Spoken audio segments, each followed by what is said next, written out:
தேனி மாவட்டம் தேவாரம் இமேஜ் மனவளர்ச்சி குன்றியோர் இல்லத்தில் உழவர் திருநாளை முன்னிட்டு விளையாட்டுப் போட்டிகள் நடைபெற்றன. சிறப்பு விருந்தினர்களாக போடிநாயக்கனூர் விஜய்கோபால் ஆதித்யா, திருமதி செல்வசுந்தரி மற்றும் ரஞ்சித் சீனிவாசன் ஆகியோர் கலந்து கொண்டு மாணவர்களுக்கு பரிசுகளை வழங்கினர்.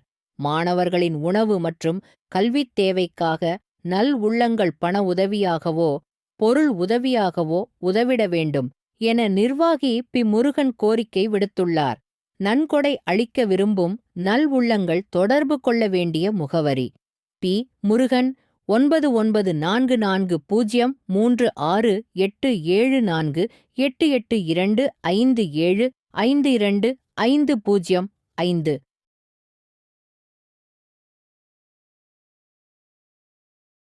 கன்னியாகுமரிக்கு வந்தீங்களா? எங்க போகணும்னு தெரியலையா? கவலை வேண்டாம், ஒரே ஒரு கால் போதும். உங்களை பாதுகாப்பாக சுற்றி காட்டும் SR Cabs Tour பேக்கேஜ்கள் கிடைக்கும். பாதுகாப்பான பயணம், 24 மணி நேர சேவை. இப்பவே புக் பண்ணுங்க. SR Cab Kanyakumari.